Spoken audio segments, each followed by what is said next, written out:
right, so let me know if I'm audible and let me know if all of you are able to view my screen.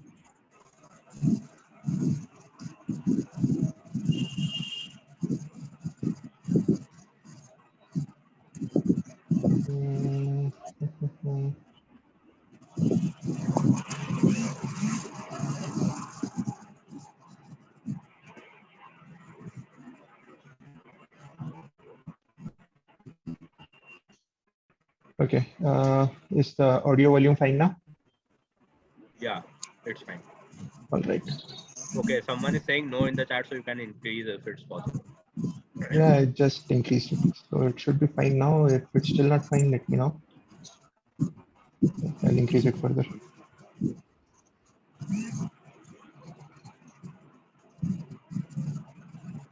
All right, so yeah, let's just get started.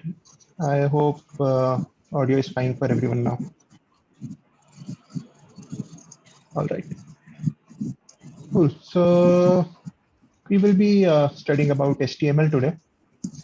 HTML, like I guess most of you would already be familiar with it. And even if you're not familiar with it, no need to worry. By the end of today's session, you will be. So HTML is, it's actually the first thing that you will need to learn whenever you are doing any kind of web development. And nowadays, maybe even mobile development. So uh, basically, HTML is, it's not exactly a programming language. Like you cannot easily write uh, logics, your functions or any kind of logical statements in it. It's mostly a markup language, which means that it's used to provide structure to your data. It, uh, it's kind of like an extension to XML. So you give it some data, you give it some properties, and then it's called MDN. MDN stands for Mozilla Developer Network, and yeah. In which meeting?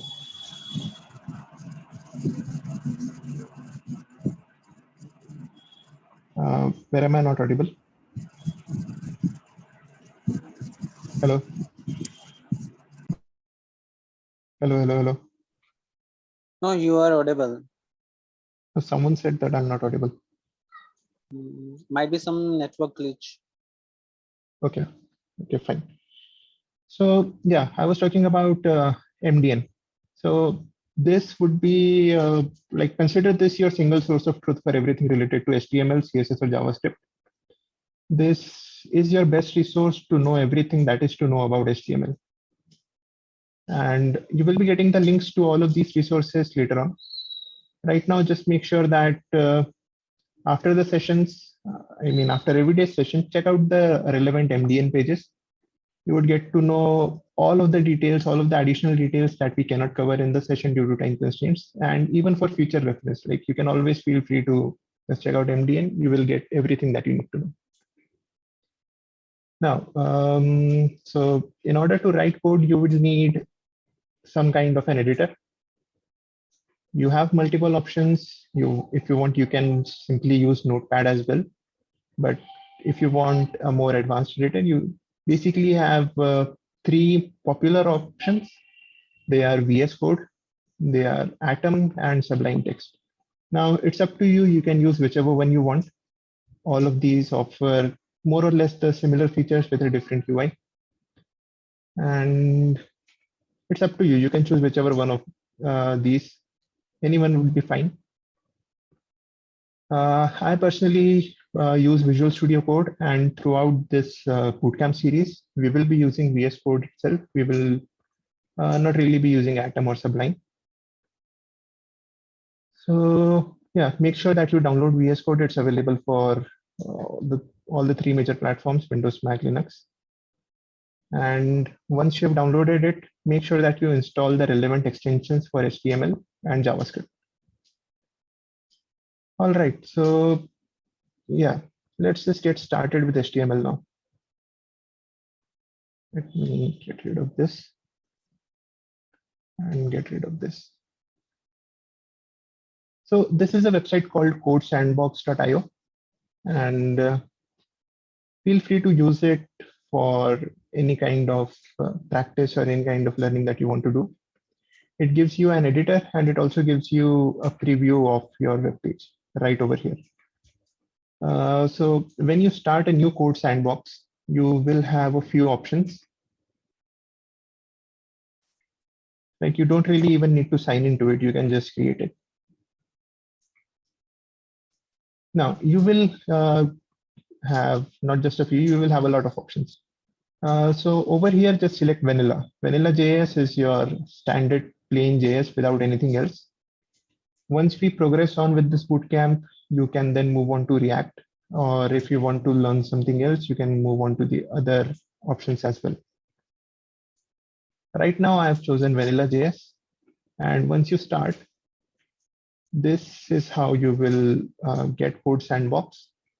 You will start with at the index.js file, but feel free to ignore it right now. Let's come over to index.html.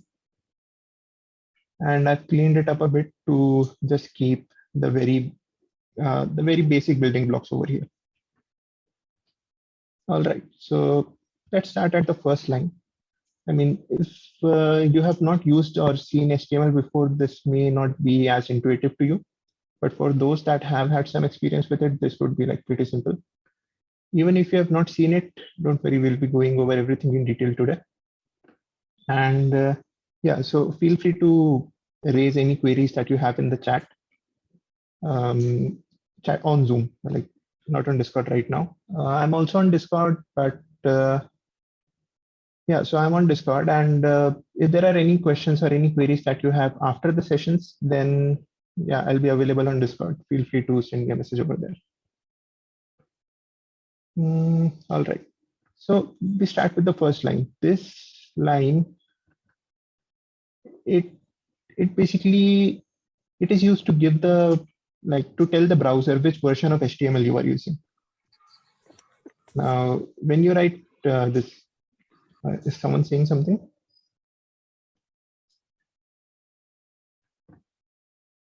Okay, so Windows overlay, right? Yeah, so the first line is used to give the version of the HTML to the browser. When you write it like this, the browser knows that you are writing in HTML where the version is 5.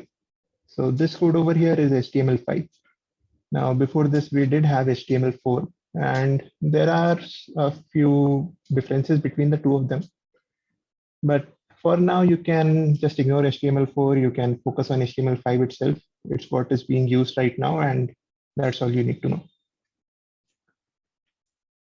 So if you write this, the browser knows that this is HTML5, right? Exclamation.type HTML, it's HTML5. If for some reason, like some very odd reason, you want to use an older version of HTML, maybe for compatibility or for supporting some older hardware, then you need to update this line.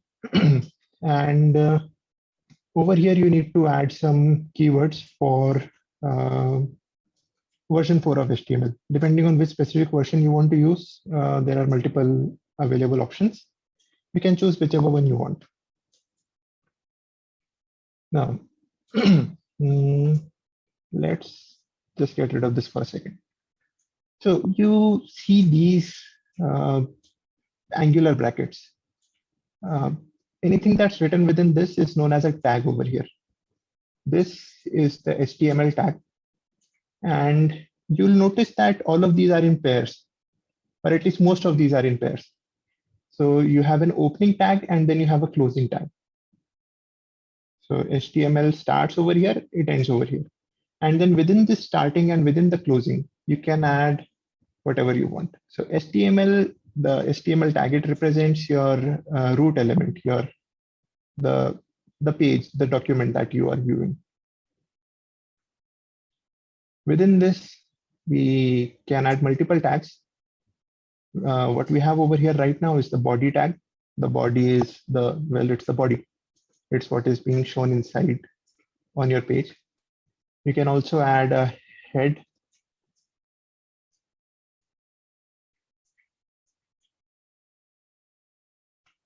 And you can also have a footer if you want.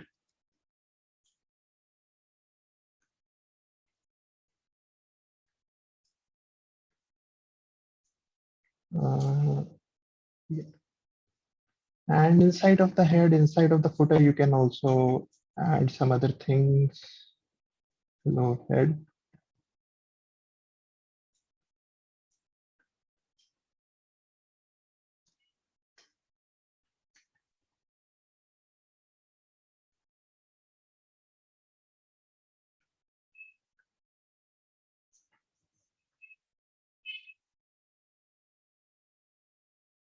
Right.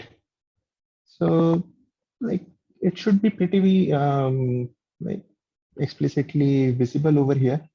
How everything has an opening, how everything has an end. And this is sort of like a tree where you start at the root somewhere, which is HTML for us. Within that, we can have multiple children of it. HTML has 3 children, for example. We have head, we have body, we have footer, and then each of these can have children of their own. So the basic idea is that you have these multiple tags. Each tag represents something. It can be text, it can be a heading, it can be paragraph, a link, an image, a table, a list. There are multiple tags available for multiple different purposes. If you want to check all of them out, as I said, go over to the HTML page on MDN and you'll find everything that you need to know. But let's start with, yeah. There is one question. We are using H1 tag in header as well as in body, right? But as I can see the results that like the body text is bigger than the header, because why it is so? Because if we use the same tag, so the size should be, I think so, similar, right? Yeah. So okay. why it's visible? So for the participants on the other meeting, we have a question. The question is that we have an H1 tag over here, which says hello world. We have another H1 tag over here, which says hello head. And over here, if you check inside this, the browser, you can see that this hello world is bigger than this hello head. And that's actually a great question. So to give you a precise answer, I would have to wait till tomorrow's session on CSS. It has to do with the CSS that we are writing over here and the default CSS that is being supplied to this code pen, this code sandbox. But Okay. Yeah, so basically what's happening is that by default, I mean, if I manually add an H1 size over here, then that will work. Mm, Let's keep it at 2 EM for now.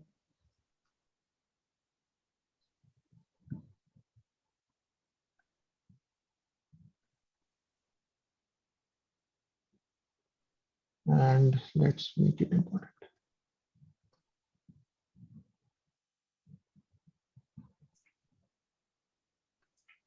I guess I also need to add it.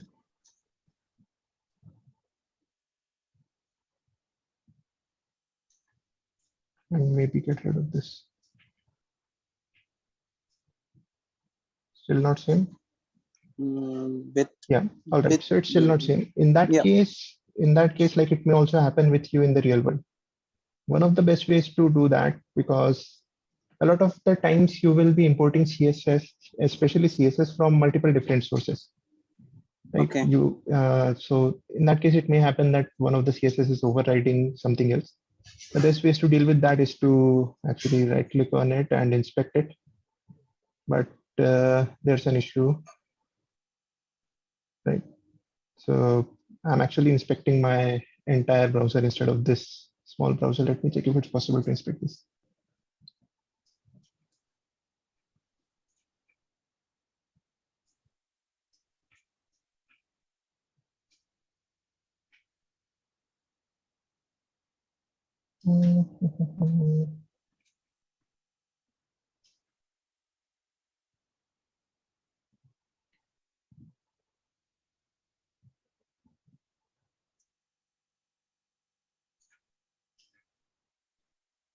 Okay, so let's take a look at the CSS issues tomorrow. We'll continue with the same code pen tomorrow. For now, let's Okay, focus on fine, the HTML itself. But fine. let me tell you the cause of the problem. The cause is that by default, Code Sandbox will actually supply multiple, like it will supply its own default CSS. Mhm. And also depending on your browser, it may have default CSS for body, for head, and for HTML tags. Okay, That may play a role over here, but to debug it exactly, we'll have to wait till tomorrow's CSS session. sure. Okay. So, Hello. yeah. Yeah. Guys, we can keep the doubts pending. You can just ask it on the Discord channel. We have provided a separate channel. Okay. So you can ask the doubts over there. So because since today due to technical issue, we like all the candidates are divided into two separate meetings. So that's why we cannot clear all the doubts on the go. So please cooperate and just ask the doubts on the Discord for now. Thank you. Okay, thank you. All right. So moving on. Yeah, we have an HTML tag, which is the root. Keep repeating this in your mind. HTML is the root. Head is the head, which comes first. Then we have body. Body will host all of your content. And then we have the footer, which actually will host the content that is to be shown at the bottom of your page. So this is the basic structure of any page. Now, right now we have H1. H1 stands for heading. Heading 1. Heading 1 is the biggest heading that you can have. It is the topmost heading that you want to have. We do have H2.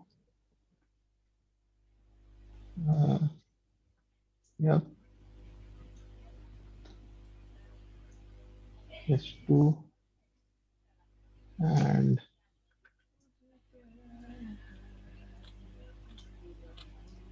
we have headings up to quite a few levels. Let's just check them all out. Now, in the chat, can all of you maybe tell me something about your previous experience with HTML? Those that have some experience with it.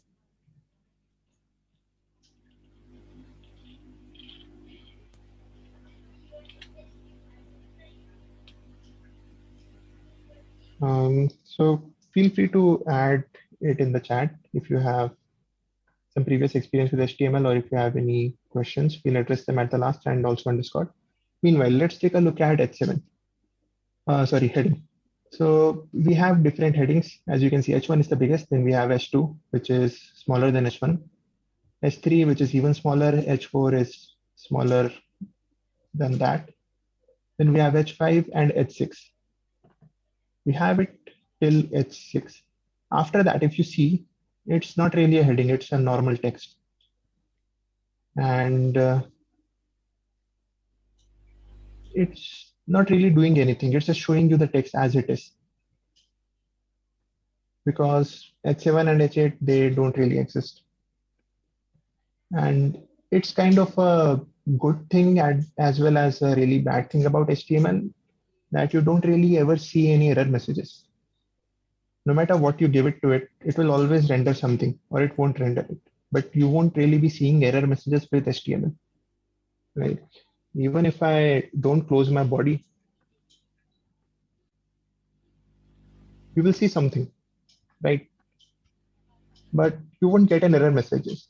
Ideally, it is an error that the body has been opened, but it has not been closed. You won't see that error message. It is an error, and it will render something. This is a cause of a few bugs, and we will be dealing with this later in the bootcamp. For now, let's just assume that if you open something, you need to close it, and you need to manually make sure that you don't introduce any such bugs.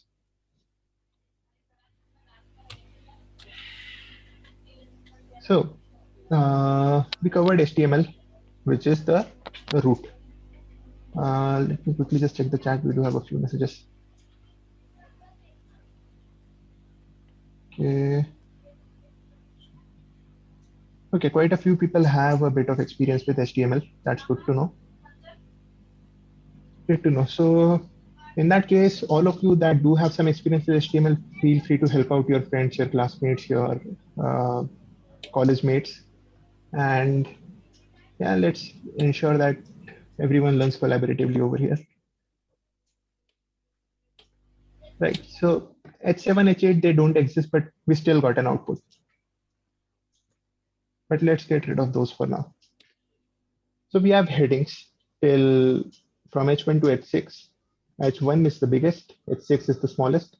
You can override the default CSS for it. There's no issue in overriding it. Now, what else do we need in on a web page? We have some paragraphs of text. So paragraphs have a p tag. P stands for paragraph. You can close the paragraph using the same closing tag, and you can write whatever you want.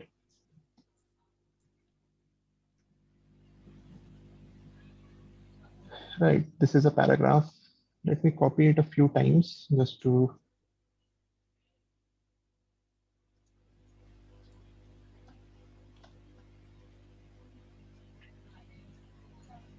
Right, this is a paragraph. It would automatically scale with your, or it will automatically wrap with your web page. And if you have multiple such paragraphs, is someone trying to say something?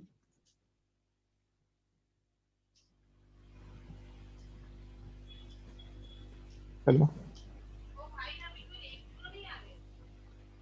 Okay, everyone, please keep your mics muted if you're not trying to say anything. And if you are, then yeah, feel free to do that as well. So yeah, we're talking about paragraphs. You can have multiple paragraphs like this inside the p tags. Inside p, you can just straight away give it any text that you want. It will be part of a paragraph. You can then have another paragraph, and then those two paragraphs will have space between them, just like you have spaces between paragraphs when you write something yourself. So that's the p tag. Another important tag for you to know is what else do we have on a page? We have paragraphs, we have headings, and then we may have lists. So a list is actually, there are two types of lists over here. You can either have lists that go like this using numbers. You can call it a numbered list or an ordered list because it follows a specific order. Or you can also have bullets. Bullets can be of any shape and any size, but they are not numbers. So the basic difference between bulleted lists or unordered lists and numbered lists, which are also known as ordered lists, is that ordered lists follow an order which can be numbers or which can be alphabets or Roman numerals, anything like that.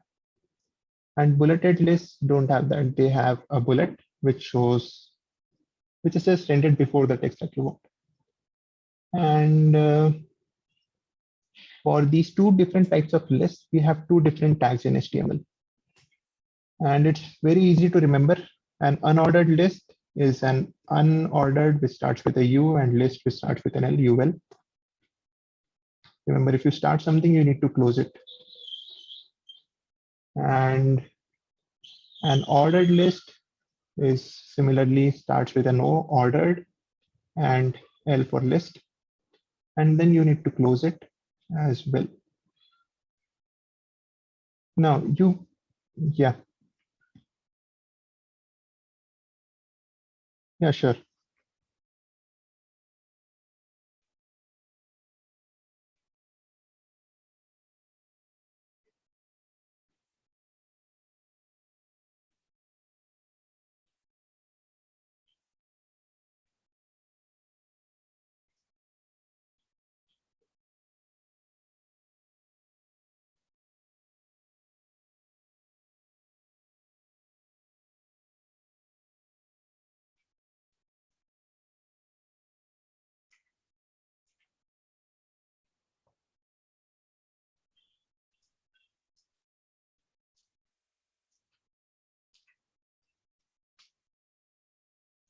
All right. So do you also need to make this announcement in the other meeting?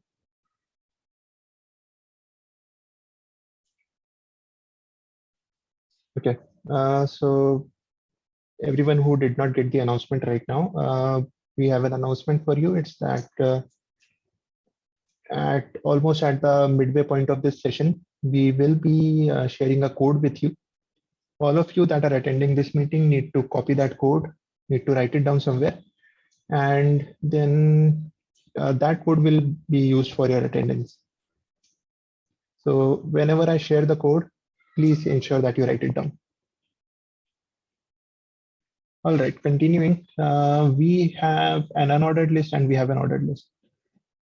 But we also need to provide some elements to the list or items within the list. And we do that using a tag called list item. LI stands for list item. And remember, if you're starting it, you need to close it. And always remember, even with your projects, if you're starting a project, you need to finish your project. So you're starting the LI tag, you need to close the LI tag. Within this, you can add whatever text you want. And if you see on the screen, inside the unordered list, we just created an LI tag and we have a bullet over here. Even if the tag is empty, we got the bullet. So let's write list item 1 and copy this a few times.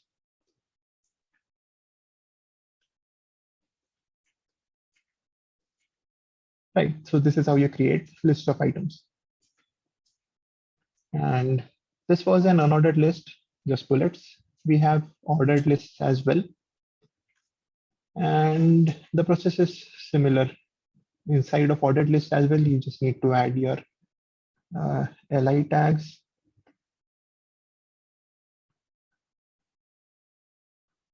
And once you do that, you will have list items with numbered entries in the list. So far we have covered headings. We have gone through paragraphs. We have added lists of items. What else do we have on a web page? Let's just open a random web page. Yeah, so we have images. Let's just copy this image address and try to display it over here.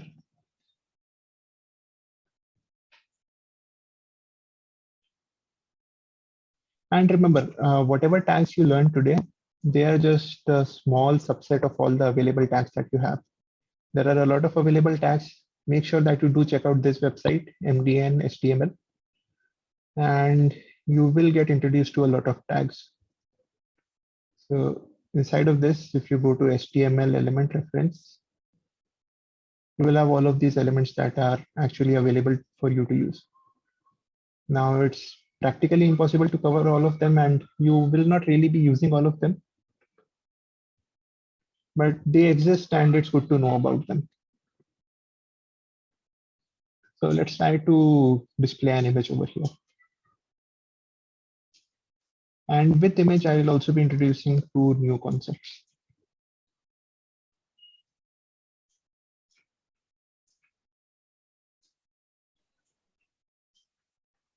All right, cool. So our image is visible, but if you notice, this tag is different in two ways than all of the other things that we've seen till now. One of the differences is that this tag is closing itself. It's a self-closing tag. If you want, you can actually write it like this. You can open it and close it separately. But since there's nothing inside the image tag, you don't need to do that. This tag can be a self-closing tag. And the other difference that we have not seen till now in the other tags is that we are providing an attribute to it. So attributes, you can think of them as parameters to your functions. So if image is a function, then SRC is the parameter to that function. SRC basically is the source of the image. So you write SRC, you write equal to, and then within the quotes, you can pass in any URL that you want. The URL can be to an image on the internet, or it can also be an image that you have saved locally. So assuming that this is my folder structure, I add an image over here, then I can just write src/image.jpg, and it will display. And just like src, there are a lot of other attributes, and a lot of other other tags can also take attributes. So for instance, we just saw ordered list and unordered list, and these can also take in attributes.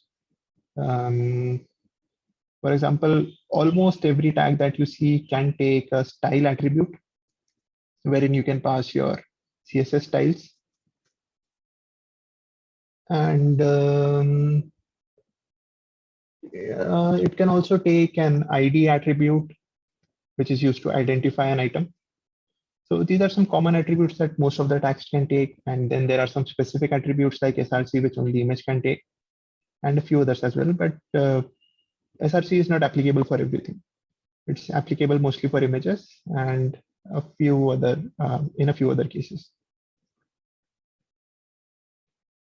But yeah, the point to note over here is, yeah. So can you give an example, a live example? I mean, select the image from an internet, a random picture, and how can we insert the link from there? Right. So, okay, let me just select a random image, like literally a random image. This looks nice. This looks even nicer. Right click on it, you have copy image address. Now, if you are actually doing it on a production level website, try not to do this. Most of these images are copyrighted. So yeah, don't really do this. But if you do want to do this, right click, copy the address of it. Once you have the image address, come over here, come to SRC and paste it, and it will be visible. Did that make it clear to you? Yes, sir. Thank you. Okay. So for the participants in the other meeting, we had a query. The query was, how can we get image URLs from image URL for a random image on the internet and add it on our own web page. So this is how you do this. Now, this was an image. What else do we have on a website? Let me just open the chat. Can someone tell me what else do we have on a website?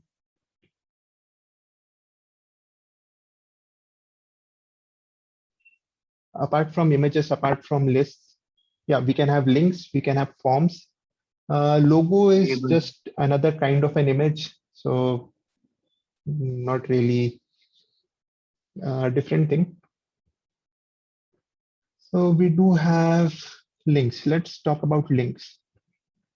Okay, let's do one thing. We have a list, right? And let's say I want to make this text a link to Facebook, this one to Twitter, this one is for Instagram, and let's move this to Reddit.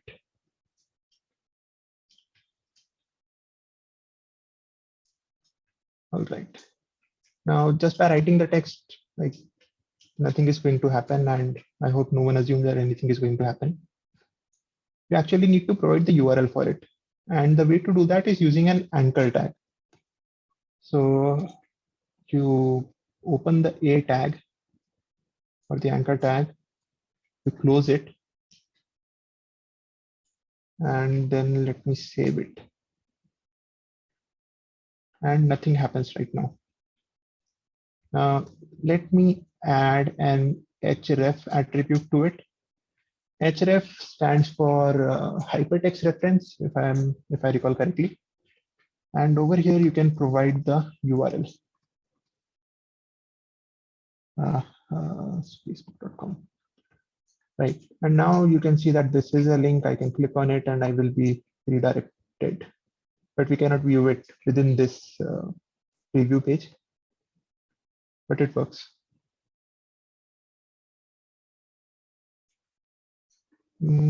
Let's do something similar for all the others. So you open a tag and close a tag. Always remember to close it. Never leave anything open.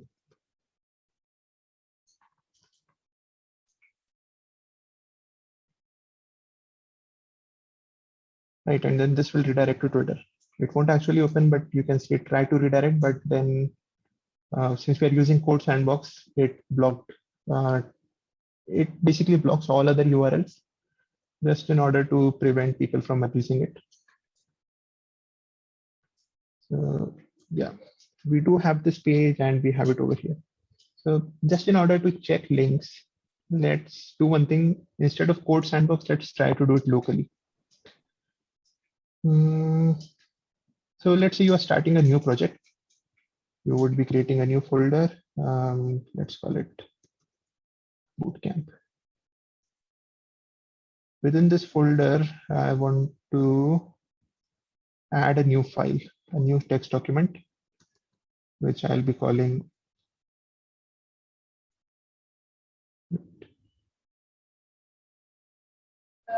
index.html. Now, if you're using Windows, you'll see that the icon changed. If you're using Linux or Mac, something similar would happen over there as well.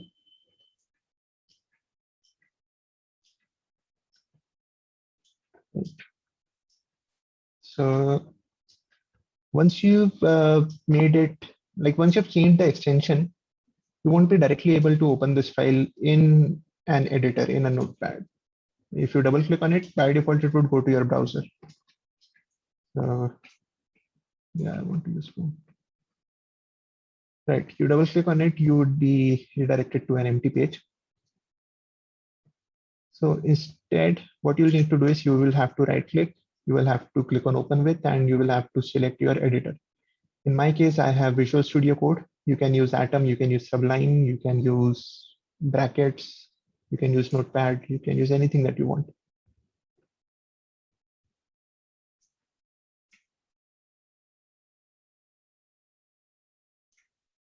Right, so we are within our editor. We do have index.html. Let me paste the contents of the web page that we just created. Let's save it. Let's come back to index.html and let's refresh it. So as you can see in the URL, we are not actually accessing a website hosted somewhere else. We are opening a local file. It's hosted on my desktop. It's called index.html within the Bootcamp folder. And now if I click on Facebook, it goes up to Facebook. If I click on Twitter, it will go to Twitter. And similarly, I can add the links for Instagram and Reddit or anything else that you want. So this is how you add links using the anchor tag.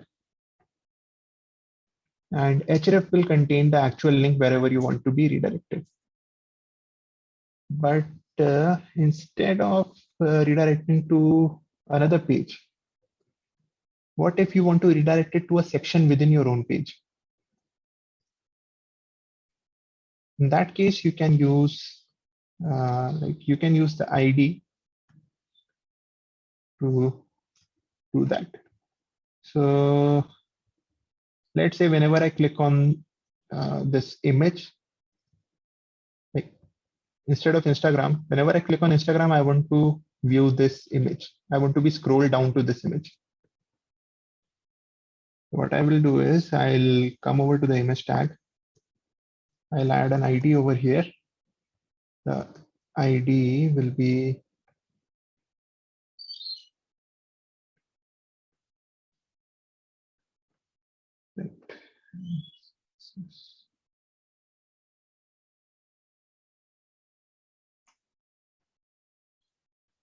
okay, and the ID will be, for now, let's just keep it as image. I've saved it. I come over here, I refresh it. I can see that I have an image link over here. If I click on it, it comes like the page refreshes, but it goes at it refreshes at the top of the page. In case I want to refresh the page, or rather not refresh it, in case I want to scroll down to this image, I would simply pass this ID in the href of this text, this anchor tag. So whenever you are referring to an ID, you need to use a hash symbol. It's called hash or a pound or hashtag, depending on however you prefer. but you write a hash, then you write the ID needs to match this ID. Now, if you refresh it, you click on image, this image is scrolled into view. Simply because we don't have any more space at the bottom. This is like, if we had more space at the bottom, the image would be at the top. Let's do one thing, let's copy it.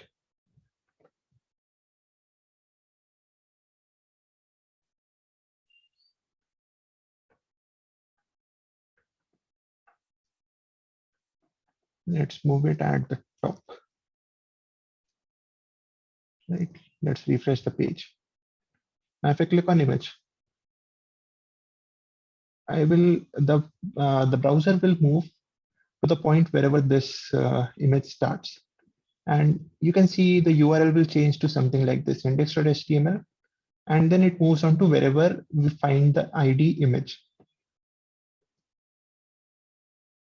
So yeah, this is how it's done. Coming back to our code sandbox. We saw a few things. We saw HTML, heading, paragraph, list, image. Now we also have forms, we have inputs. So in order to take an input from a user, we can use the form tag. Remember, whenever you are opening something, you need to close it. And let's actually do one thing. Let's move it towards the top so that it's more visible.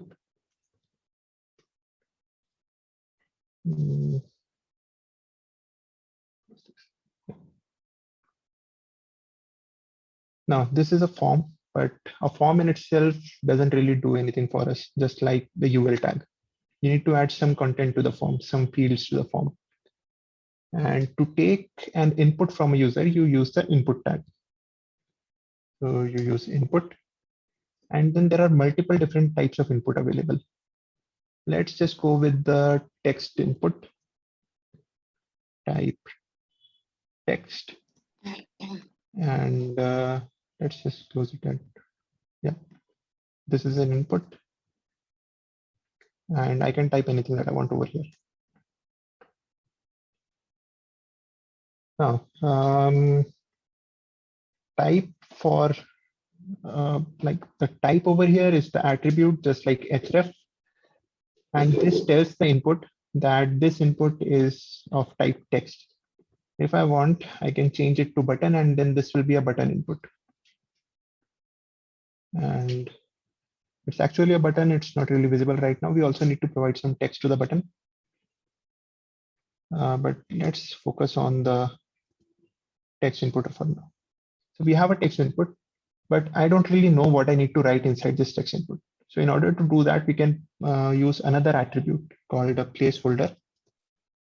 And the placeholder will tell me what I need to enter. Enter your name. And as you can see, this is how it looks. Enter your name. Yeah. You can customize all of it. You can change how it looks. You can change the colors. You can change the font. You can change the size, everything. But that is something that we'll be taking a look at in tomorrow's session when we discuss CSS. For now, HTML lets you provide a basic structure to it, which like you're basically telling the web browser that, hey, I have a form over here. The form contains one input. So the user will be giving one input. Then that input will be of type text. So render this box over here where the user can enter text. And to tell the user what he or she needs to enter, show them a placeholder. So this is how you create an input. And once you've created an input, you can then submit a form.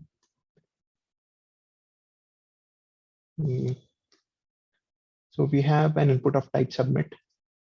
To add that, it will automatically create a button for you called submit. Now, of course, you can customize the button as well. You can customize everything, but that comes in CSS.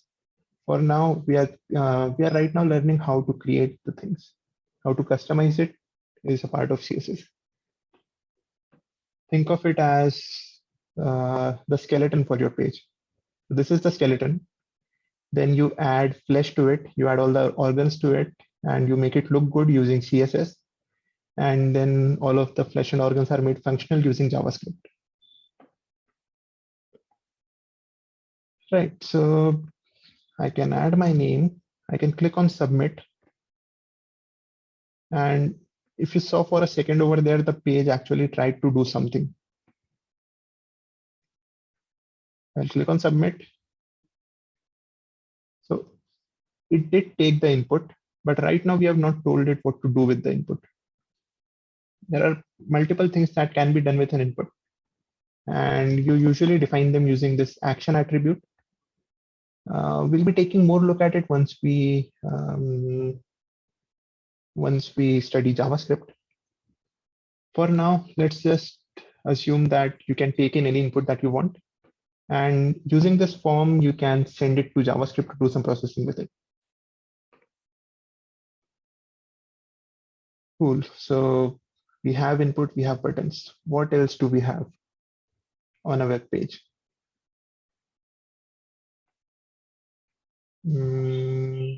Let's come back to Google once again.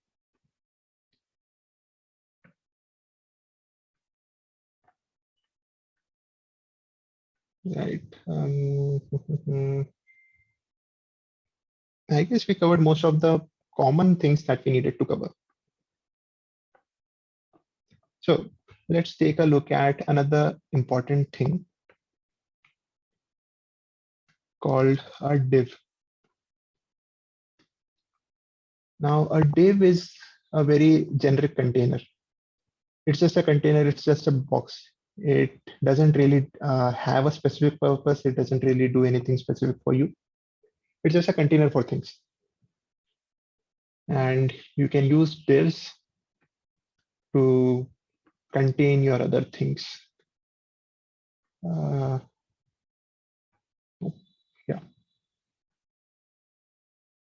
So as you can see, even what happened? Okay, refresh. Yeah, so as you can see, even after adding a div, nothing really changed over here. It still looks exactly the same as it was looking before adding the div. And even if I remove the divs, it will continue looking the same. I add the divs again, it will continue to look the same. So divs are just a container. They do have a purpose and they are actually very useful, but they don't really do anything specific for you. One of the reasons why you might want to use a div is to add some styles to a bunch of things. The other use case may be to separate different things into different containers. And you can also give different IDs to different divs so that you can then refer it later on, either for navigating to that section of your web page or for manipulating it using JavaScript. Before we continue, let me quickly just check if I have any questions on the chat.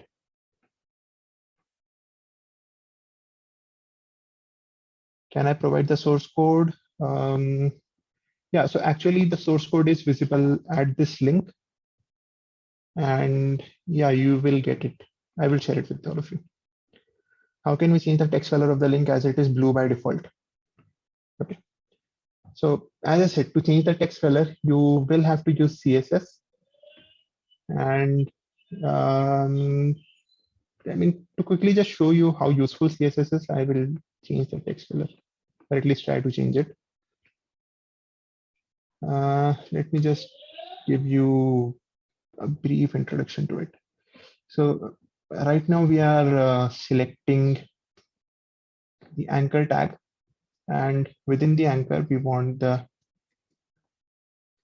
color to be, let's say we want it to be red. We save it, we refresh it, and nothing happens. There's another property over here called color. I mean, I'm not really remembering it right now.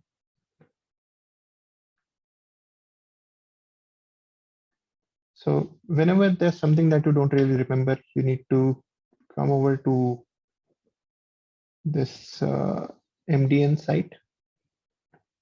You have references. You can go over to the CSS reference. You can go over to the styling text section. And over here, you will find styling links. Now in links, there are two different types of links. One is the link and the other is the visited. Yeah, so I was forgetting the visited thing, pseudo class. Now we will be going over pseudo classes, classes, selectors, and all the properties in CSS in detail tomorrow. For now, let's just do this. Visited, and if it's visited, let's give it a color of yellow.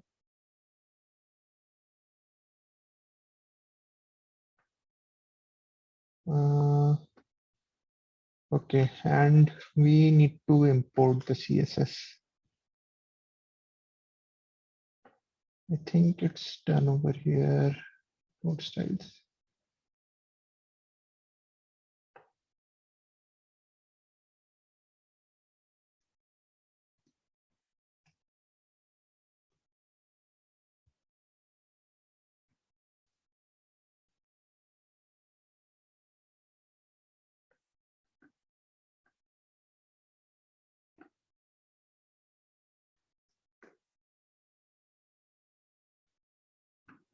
Right, so we have imported the CSS. We have changed the color to yellow because we have already visited these links.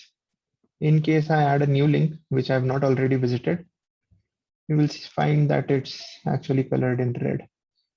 We can add any random URL or we can skip it as well.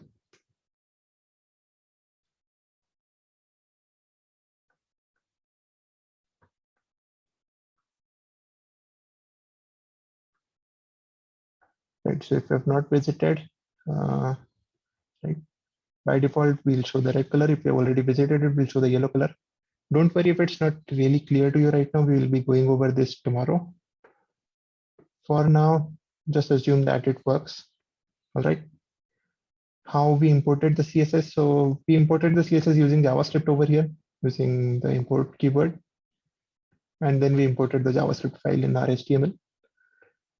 The other way to do that is using the link tag. And you add a link, you add an SRC, and through that you can import it as well. But we'll be covering all of that tomorrow. So just to keep it a bit short, I imported using the existing thing that we had.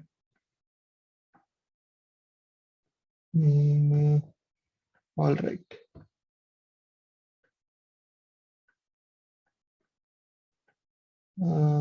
What happened to this?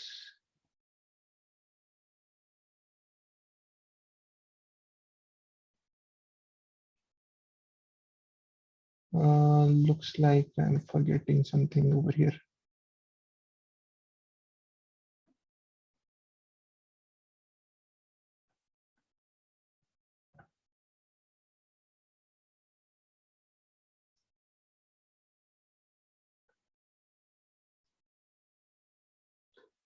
Right, so as I said, whenever you are opening something, you need to close it. Right, if you don't close whatever you open, things break. Can I show the difference between class and ID? So classes and IDs, we'll be doing that tomorrow during the CSS part because classes are really a CSS thing. They're not really an HTML thing. All right, we've covered everything from here.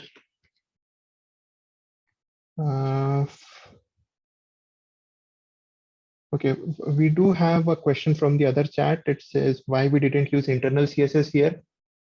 I think by internal you meant inline CSS. So we can actually use inline CSS, but usage of inline CSS is mostly discouraged because you cannot reuse it. If you define your CSS in a separate file, you add your classes over here, then you can use it anywhere that you want. You can import it in all of the files that you want, and it will just work.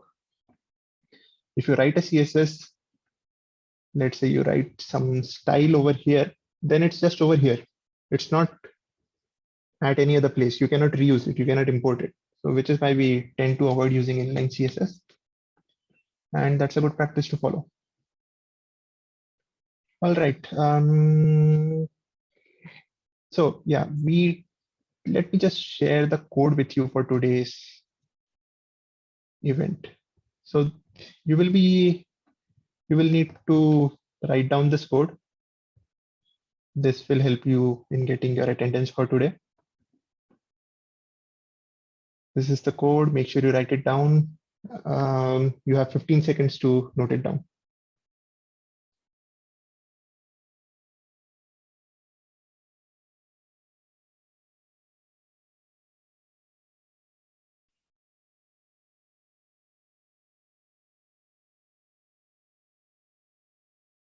Okay, 5 more seconds.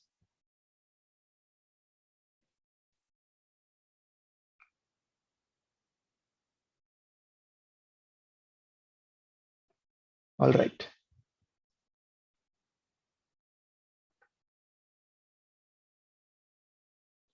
Cool. So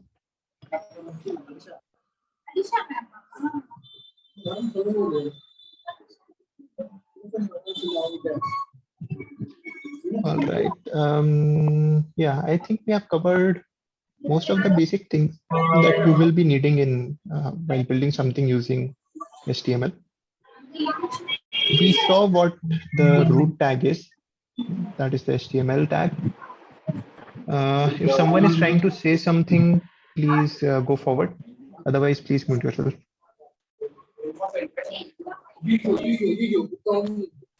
Adin, one question.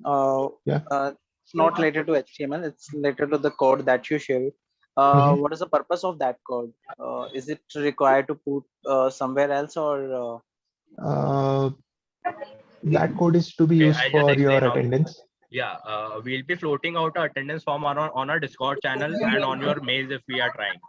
Okay, so you have to just you will be asked for the day's code, the current day's code, that is day 1 HTML. So you will have to paste the code over here. Adin sir, will you just please show once the code again so that everyone can note it down? Yeah, sure. So this is the code. Sir, where to get the Discord link? no? You mean to say I write it down the code in the chat window? No, you don't have to write No, it. you Write just have this to code. note it down. I didn't get, like, what is the purpose of that code? Like, I noted down the All code. right. So see, Your attendance form, you will get an attendance form. You will have to fill out the code over there. Okay, fine. okay. So I hope everyone has written down this code. Note it down somewhere. And once you get the link to the attendance form, write down this code. So this will ensure that your attendance is mapped for today. Okay, I'll thank just you. wait for 10 seconds over here so that everyone who did not get a chance can write it down again, and then we'll continue. Excuse me, sir. Yeah. Sir, repeat. Can you repeat the procedure to use this code? Okay, so for the code, I think it would be better if you discuss with the organizers over on Discord. You will get a link for the attendance, and then inside the link, there will be a form. In the form, you need to write this code, and then you will be given the attendance. Thank you, sir. All right. Okay, let's continue. If your queries are answered, please mute your mics. Hello. Yeah. Yeah, sir, I have one doubt here. Yeah, So, sure. if possible, could you please share the schedule, like what we will going to cover it as a part of this bootcamp, like what all topics we will going to cover? For the exact schedule, I think it would be better if you get in touch with the organizers. Okay. But just to give you a brief overview, we will be going over HTML, CSS, then we'll be covering JavaScript and a little bit of React and Git. Okay. All So right. basically, in the Yeah. CSS, like, are we going to cover those, like patterns like flex and all other grid pattern? Hello. Yeah, we'll be covering everything in CSS. Like Okay. at least the most commonly used things we'll be covering. Sure, sir. Okay. Thank you. Okay. So just to check once again, I hope that I'm audible on both the meetings right now.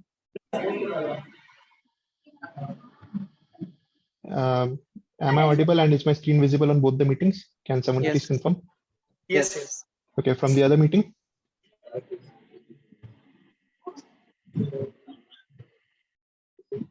I'm not getting any response from the other meeting. Okay, okay, all right. All right, cool. So let's continue.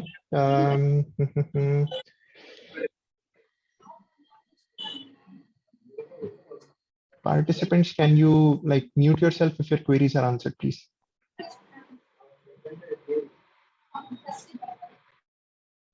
Okay, thank you. All right. So we just saw what HTML is. It provides us the skeleton. Tomorrow we'll be adding the skin to it. We'll make it look good. Right now it's a skeleton, but it's pretty functional. We are able to add any sort of content that we want. We are able to take input from the user. We are able to display our content in various formats, in paragraphs, in links, in lists, in different types of lists, and also as images. And then we also have, yeah, so, okay, let me just introduce another thing very quickly. It's called a span. A span is just like, think of it like a div, but this works inline. So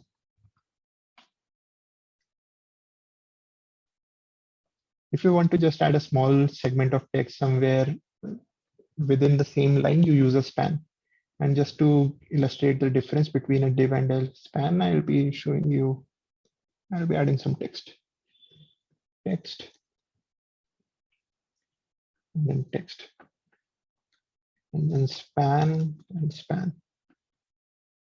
So we can see over here, by default, most of these elements are block elements. That is, they occupy their own block. So this occupied its own block, its own line, and then the next thing comes on the next line. In the case of span, span is an inline tag. So you write span, and then it only occupies a part of that line. You can add another span, you can add another thing, and it will be a part of the same line. It won't go to a next line. So this is another useful tag to know. And similarly, we have a lot of things inside our paragraph. Let's say we want to add a new line. To do that, we can use a break line tag. Just like the image tag, this can be a self-closing tag. Why do I keep opening this? Right, you saw that our line broke after this. So whenever you add a BR tag, it will move on to the next line. Now, you sometimes may be tempted to do this in order to get vertical space. Don't do this. Always write good CSS rules. You will not have to do this. And like, just don't do this. That's not really a good thing to do.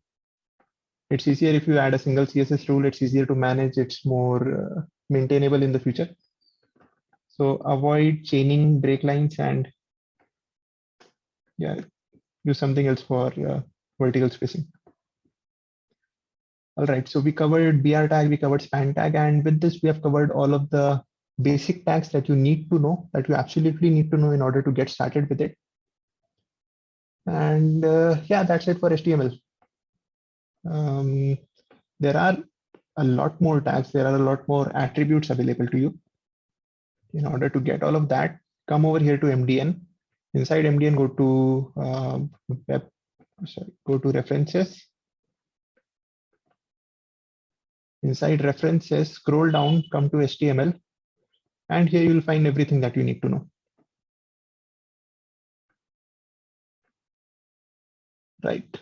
You can also follow the basic getting started guides over here, and it's pretty complete. So you won't really be missing anything.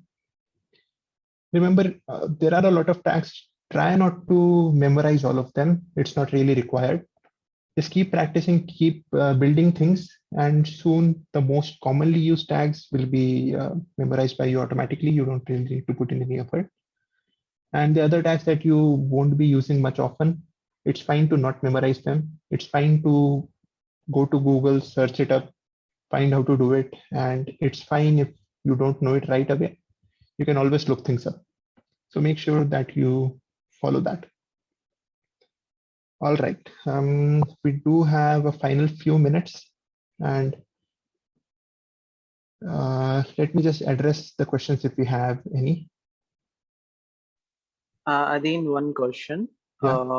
Like the whatever the code we practice that's after GitHub session. So we have to submit some assignment or something. Yeah, you will have to do that, but that comes later on. Right now, we are just learning. Okay, fine. All right, so can I share the code again? Yes, I can. Just for 5 seconds.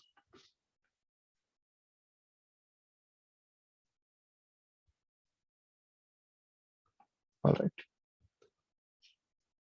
Will we be creating dynamic websites? Yes, we will be creating. We will be talking about dynamic websites. We will be discussing how to consume APIs as well.